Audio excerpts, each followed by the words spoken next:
နေရာဘယ်ရောက်ပါမလို့ဒီ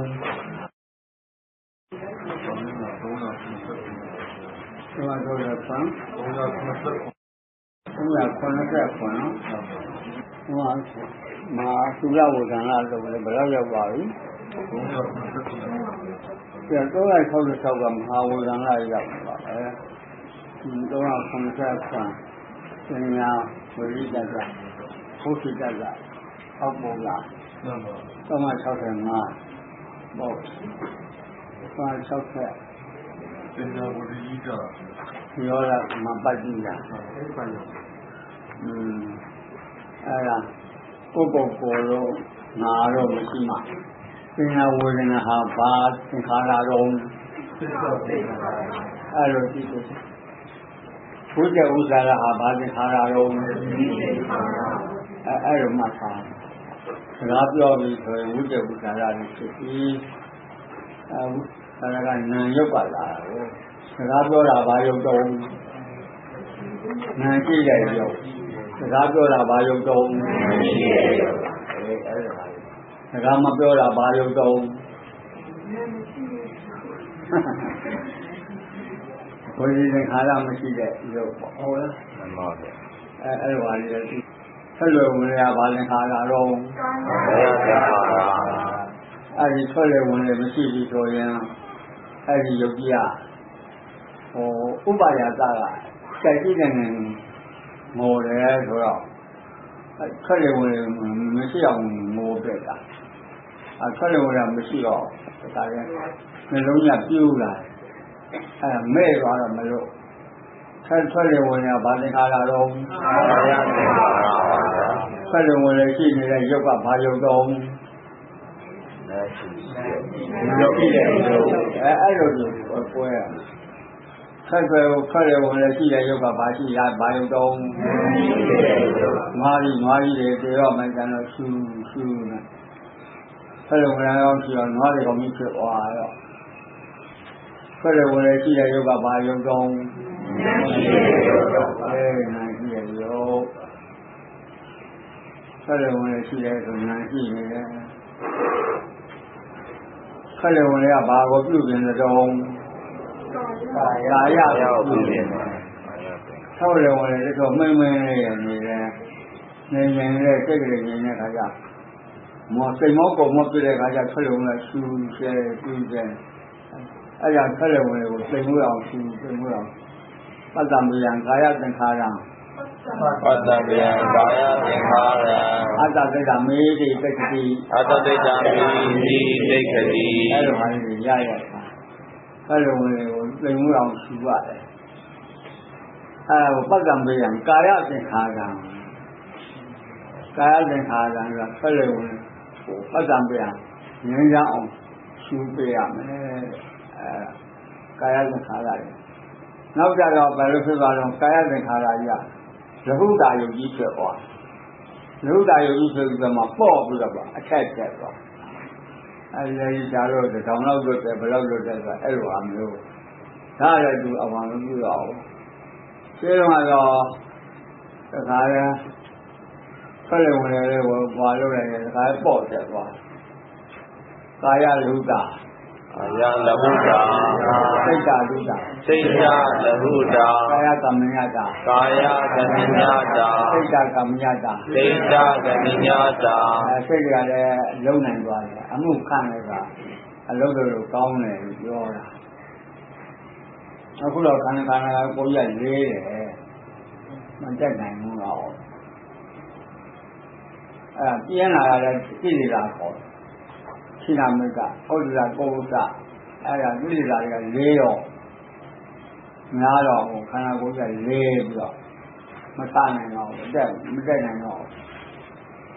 ခန္ဓာကိုယ်ကြီး35ပိဋကတော့လေးတာ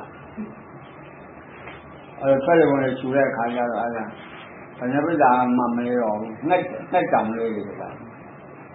ကလည်းဇန်လျှော့ကြသွားပြီကမယကလည်းစိတ်ကြီးဖြစ်သွားပြီ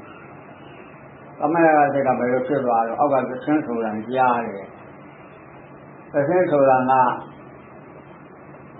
ကြားတော့ဘာဒုက္ခနိကနိရောဂတော့အဲ့တော့ မေဒီမှာပရိပဒါမဖြစ်တော့လက်ချင်းဆိုတာကဆက်ပြီးတော့ဒါနဲ့အကောင်ဝုန်းဆိုပြီးတော့လေလေကြီးကြမလာဘူးကြက်တောင်လေးလို့ဒီပေါ်ဝဲလာပြီးအဲ့ဒီကောင်မလေးကသွားကြသွားတော့လေသူ့ကြောင့်ကြရဲဆိုတော့လူသိရင်ဒီကလည်းမပယ်ပါဘူး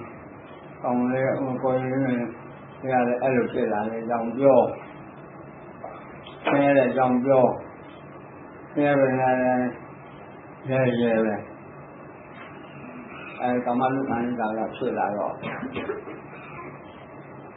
ဒါကတော့တဲ့ယုတ်ကဘာယုတ်တော့ငါရှိတဲ့ယုတ်မှမသိတော့ဘူးငါဖြစ်သွားတယ်ငါစကားပြောတယ်ဒကမာကြီးတို့လည်းငါရှိလို့စကားပြောနေတာငါမရှိရင်စကားပြောနိုင်ဘူးငါနဲ့ယုတ်နဲ့မရှိဘူးဆိုရင်ရောလေရင်ဘာမှမပြောနဲ့ငါမဟုတ်ဘူးငါ့ဥစ္စာမဟုတ်ဘူးငါကိုမဟုတ်ဘူးအဲ့လိုဆိုတော့ဘာကြီးဖြစ်သွားပြီးပေါ့သွားပြီးတော့ခါရချက်ဘုရားကတော့ဆက်ဆုံးကိုရောက်သွားတယ်အဲ့လိုကြောင့်ပေါ့သွား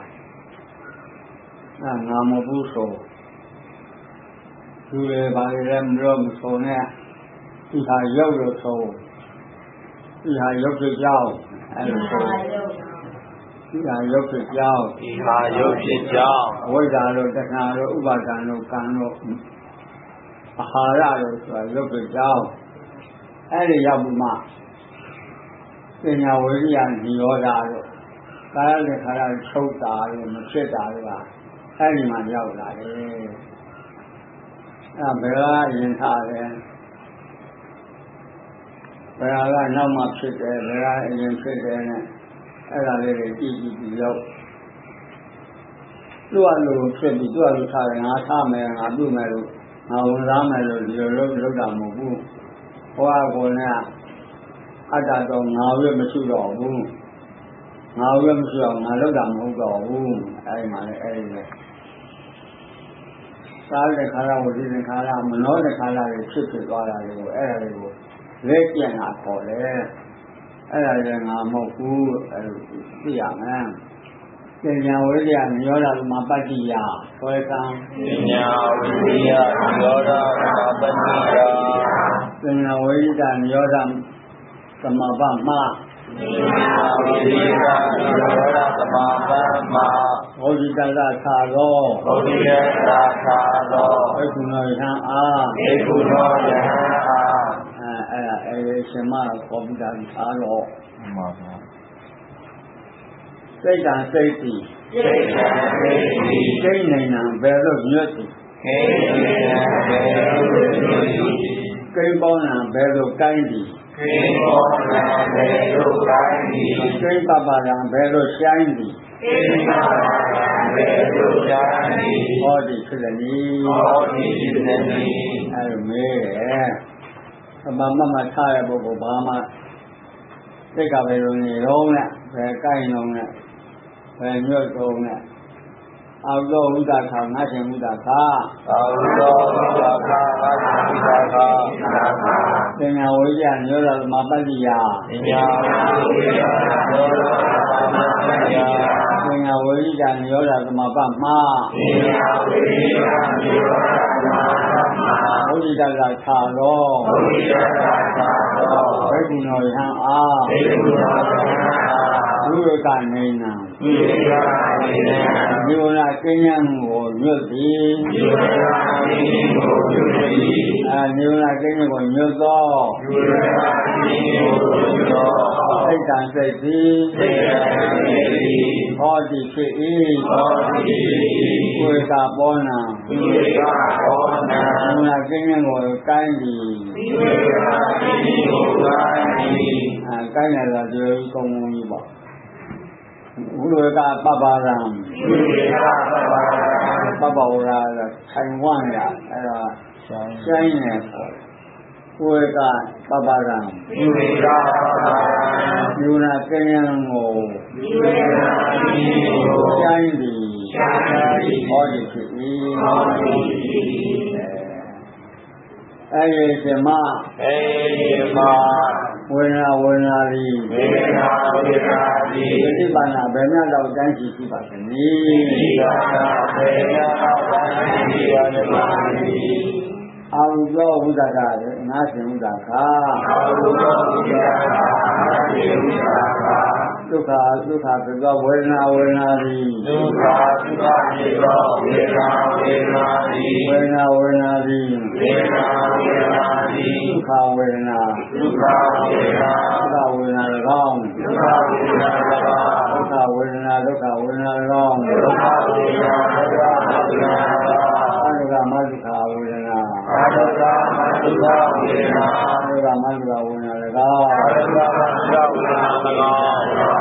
ဣမာတိတ်သောသုံးပါးတော်ပင်သည်အဲဒီရှင်မဒုက္ခဝေဒနာသည်သတ္တမဘေနိဒုက္ခဝေဒနာသည်သတ္တမဘေနိအာယုကမဒုက္ခဝေဒနာသည်သတ္တမဘေနိ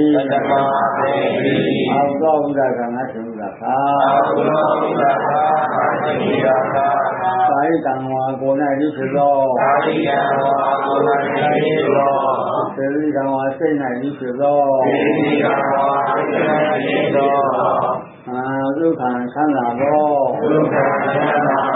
အာတံသာယသော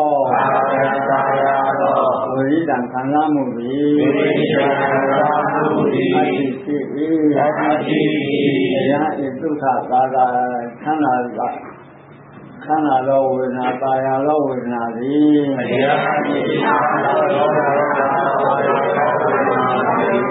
ဒုက္ခဝေဒနာမည်အောင်သောဥဒ္ဒကသကာဥဒ္ဒက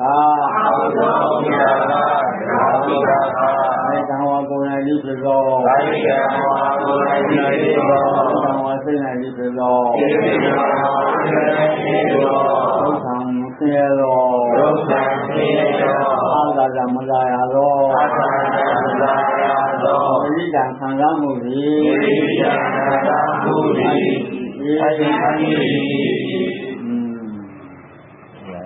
အယံဤခံစားမှုသည်ဒုက္ခဝေဒနာမည်အောင်သောဥဒ္ဒကသကာဥဒ္ဒကကာယကံကိုယ်၌ဤဖြစ်သောယံစိတ်၌ဤဖြစ်သောယံခောနေဝတာတံကာယဝိရိမဟောယံခောနာတာတံကာယလည်းမဟုတ်သောဝိရိယံခံစားမှုသည်အတ္တိရှိ၏အယံဤခံစားမှုသည်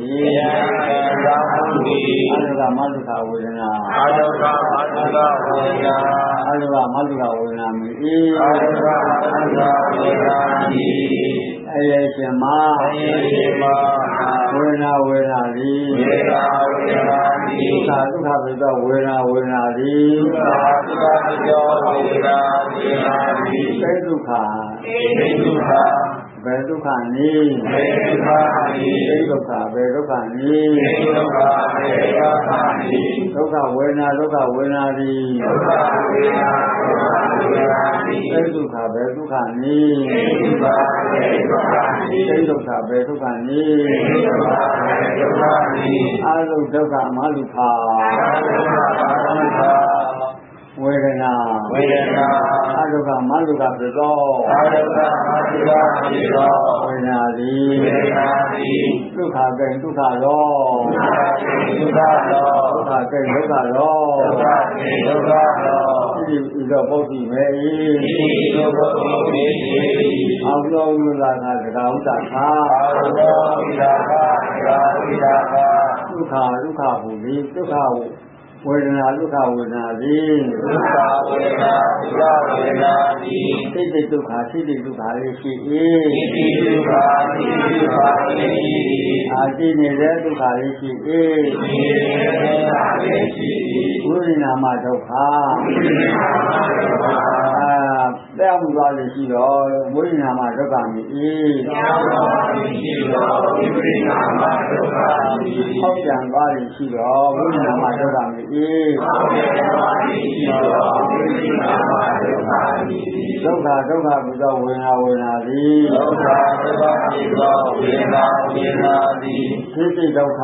သိတိဒုက္ခသိနေတော့သိနေသည်ကြည့်တော့ဒုက္ခဝေနာမြည်၏သိနေတော့ဒုက္ခဝေနာမြည်၏ဟောက်ကြံသွားလို့ရှိတော့ဒုက္ခဝေနာမြည်၏ဟောက်ကြံသွားလို့ရှိတော့ဒုက္ခဝေနာမြည်၏အတုကမတုကဝေနာအတုကမတုကဝေနာဥပ္ပတဝေနာသည်ညာနာဒုက္ခညာနာဒုက္ခညာဖြစ်ပြီးပြီးတော့ချမ်းဒုက္ခဝေနာမြည်၏ညာဖြစ်ပြီးပြီးတော့ဒုက္ခဝေနာမြည်၏အနန္တဒုက္ခအနန္တဒုက္ခညာမဖြစ်ပြီးပြီးတော့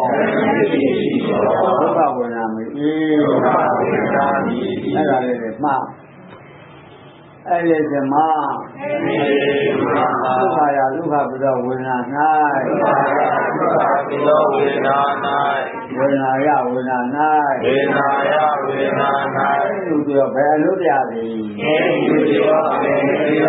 သည်လူသေးဒီသိနေနေဒုက္ခရာဒုက္ခဖြစ်သောဒုက္ခရာဒုက္ခဖြစ်သောဝေဒနာယဝေဒနာ၌ဝေဒနာယဝေဒနာ၌လူပြောဘယ်လိုပြသည်ပြောတော်ဘုရားလူသေးဒီသိနေနေအတုကမတုခာယအတုကမတုခာယဥပ္ပခာပိသောဥပ္ပခာပိသောဝေနာဝေနာယဝေနာဝေနာယဝေနာယဝေနာ၌ဝေနာယဝေနာ၌လူပြောဘယ်လူပြသည်ပြောတော်ဘုရားလူသေးဒီသိနေနေအဲ့ဒါဝေနာခံစားတဲ့ဆိုဝေနာနုပါဒနာကပ္ပံလုပ်တဲ့လူတွေအဲ့ဒါရေးကြည့်ရဲ့အဲ့လိုဒီမှာအာဟုသောဥဒ္ဒကသကာဥဒ္ဒကအာဟုသောဥဒ္ဒကသကာဥဒ္ဒကဒုက္ခယဒုက္ခပိသောဒုက္ခယဒုက္ခပိသောဝေဒနာယဝေဒနာ၌ဝေဒနာယဝေဒနာ၌ယာဂာနုရောယာဂာနုပြသည်ယာဂာနုရောယာဂာနုပြသည်သေတိကိစ္စေဒုက္ခယဒုက္ခပိသောဒုက္ခယဒုက္ခပိသောဝေဒနာယဝေဒနာ၌ဝေဒနာယဝေဒနာ၌ပရိက္ခဏုပြောပရိက္ခဏုပြသည်ပရိက္ခဏုပြောပရိက္ခဏုပြသည်သေတိကိစ္စေ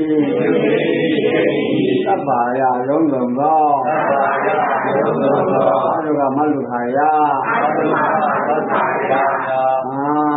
ဥပ္ပခာပိသောဥပ္ပခာပိသောဝေနာယဝေနာ၌ဝေနာယဝေနာ၌ဝိဇာနုပြဝိဇာနုပြသည်ဝိဇာနုပြဝိဇာနုပြသည်လူသေးဒီကိန်း၏အဲဒီမှာဒီတော့သူ့ဘာသူကမှဖြစ်တဲ့အခါဒုစရိုက်အဝိဇ္ဇာတွေဖြစ်နေရဲ့အဝိဇ္ဇာဖြစ်နေရဲ့ငါလူတွေဖြစ်နေရဲ့သင်္ခါရတွေဖြစ်နေသင်္ခါရတွေဖြစ်နေရင်ဝိညာဉ်တွေဖြစ်ပေါ်အာဟုသောဝိဒကငါရှင်ဝိဒကအာဟုသောဝိဒကငါရှင်ဝိဒကသဗ္ဗာယလုံးစုံသောသဗ္ဗာယလုံးစုံသောဒုက္ခယဒုက္ခဖြစ်သောဒုက္ခယဒုက္ခဖြစ်သောဝေဒနာယဝေဒနာ၌ဝေဒနာယဝေဒနာ၌ယာဂာနုပြောယာဂာနုကြသည်ယာဂာနုပြောယာဂာနုကြသည်လူသေးသည်လူခေါ်လူသေးသည်လူခေါ်ငါခေါ်အနုသေးသည်ပေါ့နာမောယာဂာနုပြသည်ယာဂာနုပြသည်အနုသေးသည်မကိန်းတော်အနုသေးသည်မကိန်းတော်သဗ္ဗာယလုံးစုံသောဒုက္ခယဒုက္ခဖြစ်သောဒုက္ခယဒုက္ခဖြစ်သောဝေဒနာယဝေဒနာ၌ဝေဒနာယဝေဒနာ၌ပိက္ခဏုပြောပိက္ခဏုပြသည်ပိက္ခဏုပြောပိက္ခဏုပြသည်နာအနုသေးသည်မကိန်းတော်နာအနုသေးသည်မကိန်းတော်သဗ္ဗာယလုံးစုံသောသဗ္ဗာယလုံးစုံသောအတုကမတုခာယအတုကမတုခာယဒုက္ခရိမောဒုက္ခရိမောသောဒုက္ခရိမောဒုက္ခရိမောသောဝေဒနာယဝေဒနာ၌ဝေဒနာယဝ ဝေဒနာဝိဇာနုပြဝိဇာနုပြလေ ဝိဇာတိယောဝိဇာတိယတိ နာနုပဲဒီမတဲဒီမဟုတ်ပါတော့ နာတိဝေတိမေတိဘောပါရော ဣတိရောပုတ်စီ ဣတိသောပုပ္ပိ အဲရှင်မ အဲဒီမှာ ဒုက္ခယဝေဒနာယ ဒုက္ခယဝေဒနာယ ဒုက္ခဖြစ်သောဝေဒနာ ဒုက္ခယောဝေဒနာ ၌သိဘယ်လံရောစဉ်ကိုပါဇာပံပဲအပ်သည်ဒုက္ခယဒုက္ခဖြစ်သောဝေဒနာယဝေဒနာ၌သိဘယ်လံရောစဉ်ကိုပါဇာပံပဲအပ်သည်အတ္တကမသုကာယဒုက္ခလိမောဒုက္ခလိမောသော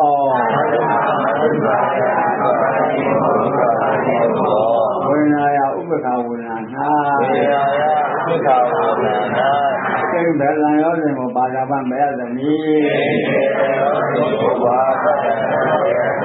ဣတိပုတ်တိတေဤလိုမဲလူရှိတော်သောဝိဒကငါဟိမုဒကဒုက္ခယဒုက္ခဖြစ်သောဝေဒနာယဝေဒနာ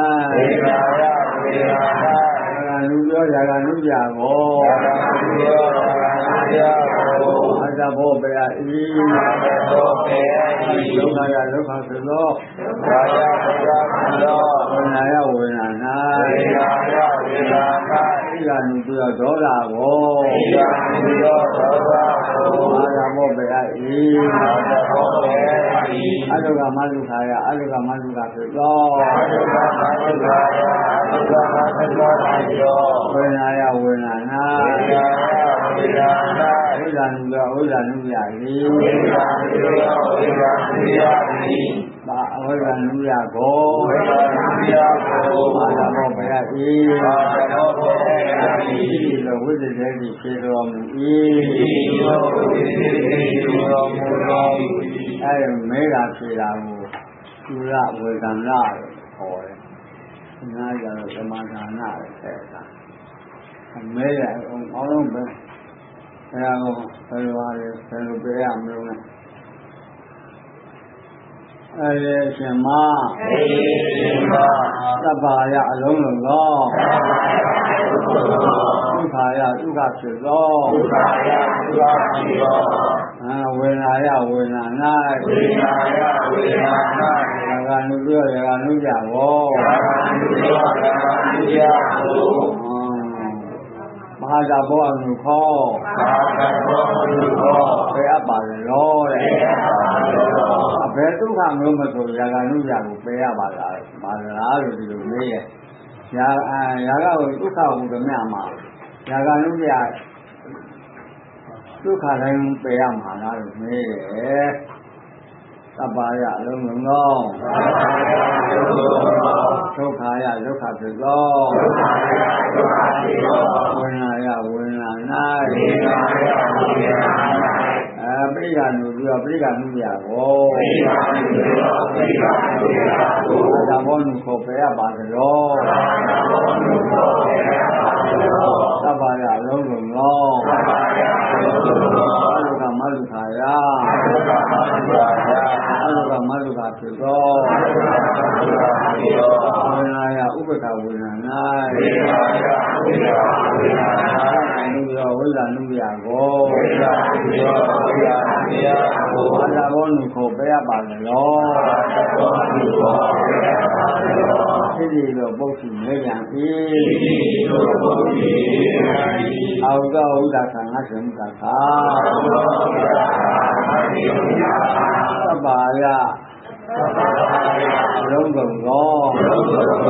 ခယဒုက္ခဖြစ်သောဝေဒနာယဝေဒနာတိုင်း၌ရာဂနုပြောရာဂနုပြကိုနာခောပါဒဘောဘေအပ္ပါဆိုတဲ့သံသဗ္ဗာယလုံးစုံသော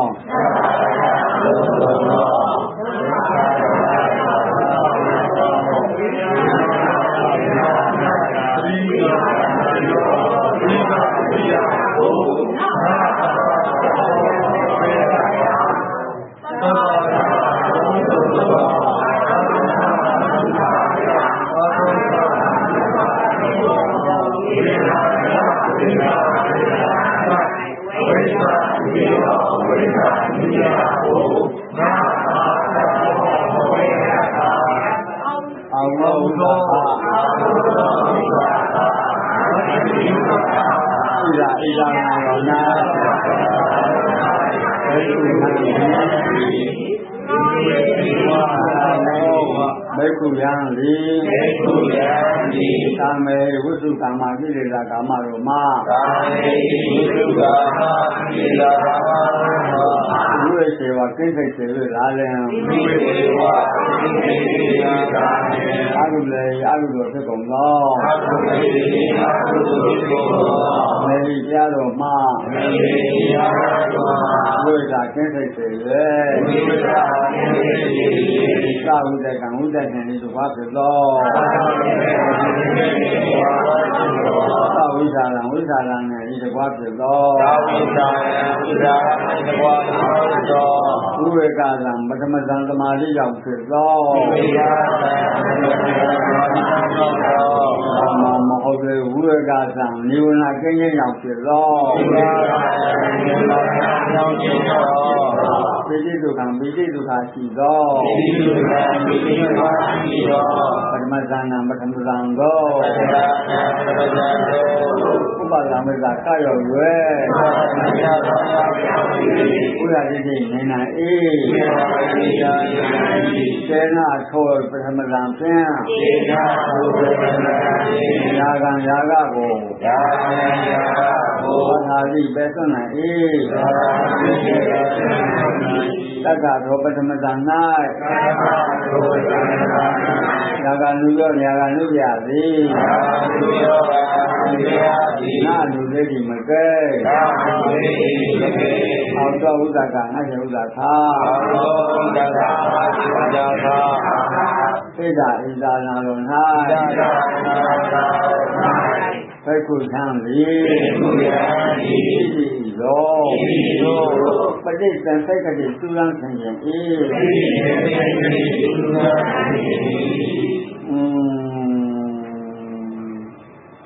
ကုသတုနာမအဘယ်ကြောင့်ရောက်လာတယ်အာငါလီရာယတနံသောတခါကငြိမ်းသောနိဗ္ဗာန်တရားကိုဥပဒံမတ္တကရောက်ရွယ်ဝိဇာမိနေအား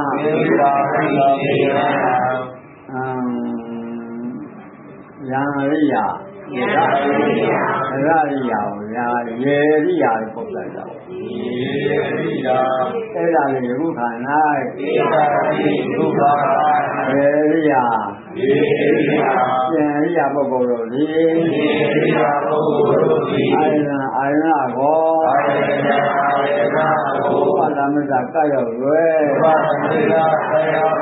သက္ကန်းနေနိုင်ကုန်ပြီတဲ့ဒီလိုပရိသေကံလိုက်ကလေးသုရဆင်းရဲဤ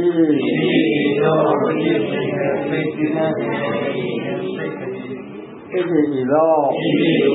ပฏิပင်စိတ်ခတိဆင်းရဲတဲ့သုရဆင်းရဲလာရဣတိလော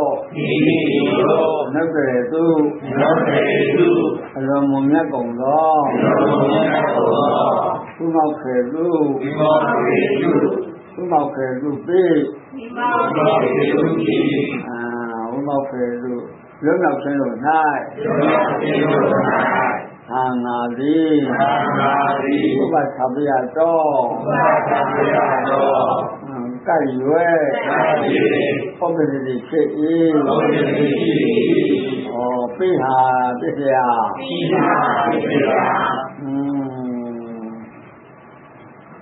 စိတ်ခံခြင်းသောကြောင့်ဒေါမနတံဒေါမနတာသည် ဩပဒတိဖြစ်၏စေနာထိုကြောင့်ပဋိကံပဋိကကိုဝါဒေါသကိုဝါသတိပေ၏တတ္ထထိုသံ၌ပဋိကံနုရောပဋိကံနုရသည်သာနိပေတိမကဲအောက်တော်မူတာကငါ့ပြုံးတာသာဣဒာဣဒာလောနောနောနာကုသံတိ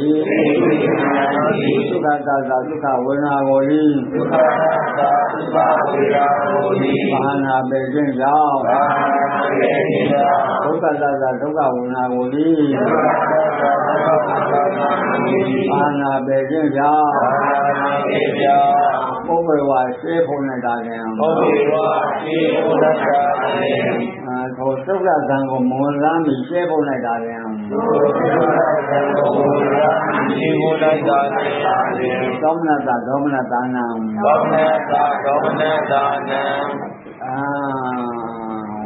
ဝမ်းမြောက်ခြင်းအလုံးဝမ်းမြောက်ခြင်းနှလုံးမလာရခြင်းတို့ကိုသောမနတဒေါမနတာတို့ဤသင်္ကမချုပ်ခြင်းကြောင့်အရဟမဒုက္ခံဒုက္ခလေးမဟုတ်သောဒုက္ခလေးမဟုတ်သောဥပ္ပခာတတိပါဠိတော်တယ်ဥပ္ပခာနဲ့ရှင်သောတတိဤသဝဉ္ဇဉ်မှာတန်ရှင်းခြင်းကိုသဝဉ္ဇဉ်မှာတန်ရှင်းသောဒုက္ခလေးခုမြောက်ရရောက်သောသံဃာသံဃောဥပဒံဝိဇ္ဇာပြည့်စုံလေ၍ဘုရားတတိနဲ့စေနာတော်ဒုက္ခသံကြောင့်အဝိဇ္ဇာကိုဥပါဒာတိပေအေသတ္တတော်ဥပ္ပခာ၌ဥပ္ပခာတိုင်း၌အဝိဇ္ဇာနုရောကိုဝါနိယနုပြသည်ယုသေတိနာနုသေတိမကဲဝါမောဟနဲ့ဝိဇ္ဇာနုပါဥပ္ပခာဝေနာတိုင်းကိုမောဟနဲ့သိနေလားလို့ဆိုမသိမအောင်ဘူးတဲ့သိက္ခာကံကြတော့အဲ့ဒီကံကအဝိဇ္ဇာကြီးပဲပါပဲအဲ့ဒီဟာကြတော့ကို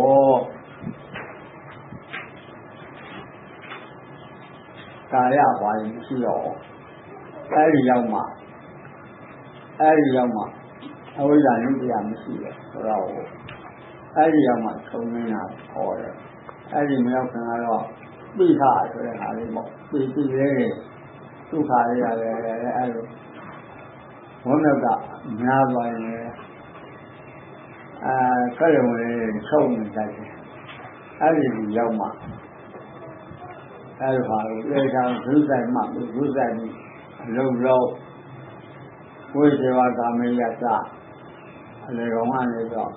ဣဒာဟုသောဥဒ္ဒသာဘိက္ခုဝိဇ္ဇဝကာမေဝိဇ္ဇအဝိလေကမေဓမ္မကြီးမှာ5ရက်လောက်နဲ့အဲ့ဒါပြီးရတယ်ဝေနာတိုင်းဒုက္ခတိုင်းຢာကမကိန်းပါဘူးတဲ့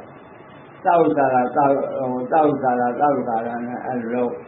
ပိဋိဒုက္ခလေးနဲ့ပထမဇန်ကိုဝင်စားလို့ရှိရင်အဲ့ဒီပထမဇန်မှာຢာကနုပြမကိန်းဘူးတဲ့အဲ့ဒီပိဋိကိုနိုင်လို့ရှိရင်လည်းဒုက္ခကိုနိုင်တယ်ပိဋိဆိုတာຢာကတွေပါဖြစ်တတ်တဲ့ဟာမျိုးကိုပိဋိခေါ်တယ်အဲ့ဒါပိဋကအဲ့ဒီဟာကိုနိုင်မှလည်းဒီကရိဝင်ကချုပ်တယ်အဲ့ဒါလေးဆုံးမှဟိုຢာကတွေကိုနိုင်တယ်သုရယံရောက်မှအတုကမတုကဝေဒနာသောမနကဒေါမနကတွေချုပ်သွားသောမနကဒုက္ခနဲ့ဒုက္ခကိုမပယ်နိုင်လို့ရှိရင်ဟိုຢာကတွေကလည်းဖြစ်တယ်ပရိကတွေကလည်းဖြစ်တယ်အဲဒီပိဋိတွေဖြစ်နေလို့ရှိရင်လည်းဖြစ်တယ် ကဲတော့ကြောင်းလို့အ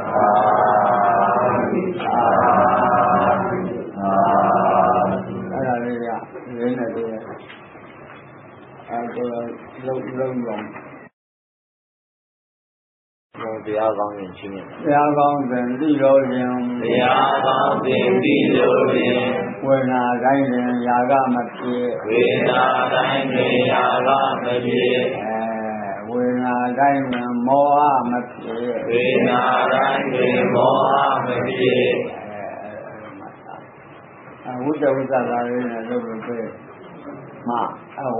ပီတိတွေပါရနိုင်နေဘမလို့ဆိုရင်ຢာကတွေကပီတိတွေနဲ့ຢာကတွေနဲ့သွားရတယ်အဲ့နာလေးကိုရလောက်ဖတ်ရလောက်ဖတ်ပြီးတော့မှအလုပ်တော့ဝေဒနာပြည့်တဲ့ခါကျတော့ဝေဒနာပြည့်တဲ့တဏှာမပြည့်တော့အဲ့တော့မှဘမဝေဒနာကြောင့်တဏှာဖြစ်ပြီးသွားတယ်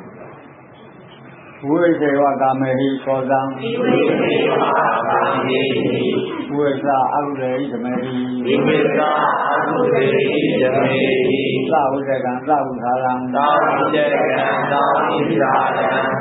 ပထမသံသဝိဇကံသဝုသာရံသဝိဇကံသဝုသာရံဝိဝေကသံပိတိဒုက္ခံဝိဝေကသံပိတိဒုက္ခံအဲဒီဝိဝေကသပိတိပရမဇာနာဥပသမစ္ဆဝိဟာတိပရမဇာနာဥပသမစ္ဆဝိဟာတိယေနသတ္ထာယေနသတ္ထာသာဝနုပြန်နာတေတိသာဝနုပြန်နာတေတိအဲဒီလိုဝိတ္တကလေးနဲ့ကြမ်းကြမ်းပြီးတော့နေလို့ရှိရင်အဲဒီຢာကမဖြစ်ဘူးသံဃာကထားတယ်ချမ်းသာတယ်ဒုက္ခရဟိုဒုက္ခရတဲ့ချမ်းသာတယ်အဲ့ဒါသံချမ်းသာကိုခေါ်တယ်ဝိဝေကသံပိတိဒုက္ခနိဝရဏကင်းကင်းအောင်ချမ်းသာတာခေါ်တယ်နိဝရဏကာရကာမချန္တာတို့ဗျာပါဒတို့သီနာမိတ်တာတို့ဥဒ္ဒရာကုသရာတို့အဲ့ဒီမဖြစ်အောင်နေရတယ်အဲ့ဒီနိဝရဏကင်းလို့ရှိလို့ရှိရင်အဲ့ဒါဝိဝေကသံဖြစ်တယ်ဝိဝေကသံပိတိဒုက္ခပထမဇန်ဖြစ်တယ်အဲ့ဒီပထမဇန်ပြလို့ရှိရင်ຢာကအနုပြမကင်းဘူးအဲ့တော့ပြောင်းဒုက္ခကလိုက်တာတယ်အဲ့ဒီရောက်ကြသွားမှကာမေတုကာမဒုက္ခတွေကယောဂလွန်သွားတယ်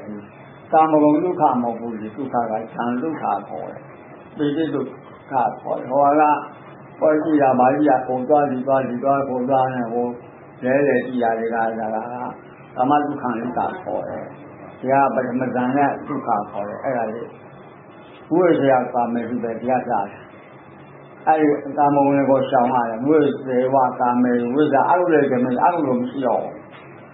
တောက်တဲ့ဝိသရကံတရားဘာဝေဒနာကံတရားဘာဝေဒနာအဲ့လိုပုဒ္ဒနာကိုဆရာလေး